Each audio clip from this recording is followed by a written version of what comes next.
ဒီညကကျွန်တော်တညလုံးအိမ်မပြောခဲ့ဘူးမျက်စိမိတ်လိုက်တိုင်းအဲ့ဒီအပြာရောင်မျက်လုံးတွေနဲ့ရင်ခွေးလိုပျောက်ကွယ်သွားတဲ့သူမရဲ့ပုံရိပ်ကိုပဲမျက်စိထဲမှာပြန်ပေါ်နေတာ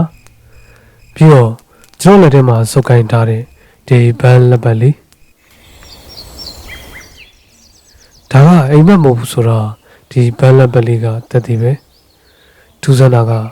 ဘန်းတွေနဲ့ရထားတော့ညှိုးနှွမ်းမသွားပဲအခုထိလက်ဆက်နေတော့မယ်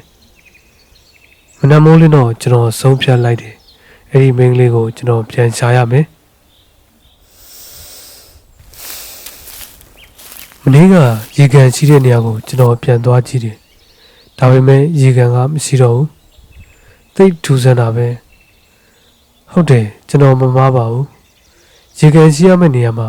လက်ခင်းပြင်ကြီးပဲရှိတော့တာကျွန်တော်လမ်းမားနေရလားဆိုပြီးပတ်လေးကိုရှာကြည့်ပေမဲ့မနေ့ကတစ်ပင်ဟိုကြီးတွေကတော့ဒီတိုင်းပဲဘလို့ဖြစ်တာလဲငါတကယ်ပဲလမ်းမားနေတာလားဒါမှမဟုတ်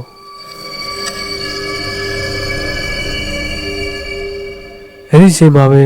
လေထဲမှာမနေ့ကလိုပဲပန်းတန်တင်းတင်းလေးပြန်ရလာတယ်ဒီတခါတော့အနန်းကရှေးကမဟုတ်ပဲကျွန်တော်အနောက်တဲကနေလာနေတာကျွန်တော်ဖြည်းဖြည်းချင်းလက်ကြည့်လိုက်တော့တပည့်ကြီးတပည့်ရဲ့နောက်ကွယ်မှာသူမရက်နေတာကိုတွေးလိုက်ရတယ်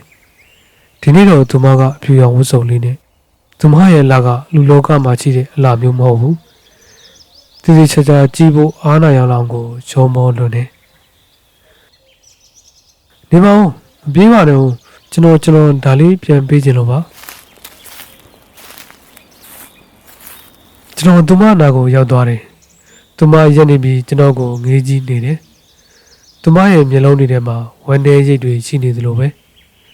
ကျွန်တော်လက်ပတ်လေးကိုကမ်းပေးလိုက်တော့သူမလက်မခံပဲကျွန်တော်လက်ကိုခပ်ဖွားဖွားလေးပြန်တွန်းလိုက်တယ်သူမရဲ့လက်ကလေးကအေးစိမ့်နေတာပဲပြီးတော့သူမကပထမဆုံးအချိန်စကားပြောလာတယ်ဒါကိုမင်းမဲယူထားပါမင်းအနေနဲ့တခုခုကြုံလာရင်သူကအချက်ပေးလိမ့်မယ်အနေကျွန်တော်သူမကိုဘာမှပြန်မမေးရသေးခင်ပါပဲကျွန်တော်ရင်ဘတ်ပုတ်ကိုလက်ကလေးတင်ပြီးတွန်းထုတ်လိုက်တယ်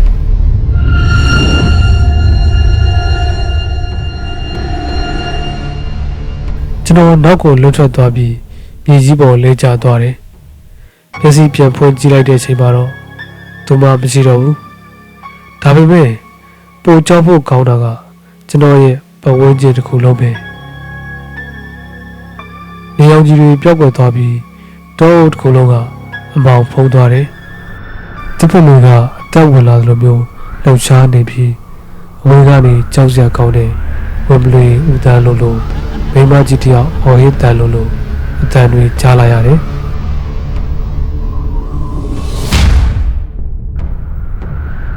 ပြီးတော့ကျွန်တော်လက်ထဲမှာကြီးတဲ့ပန်းလက်ပတ်လေးက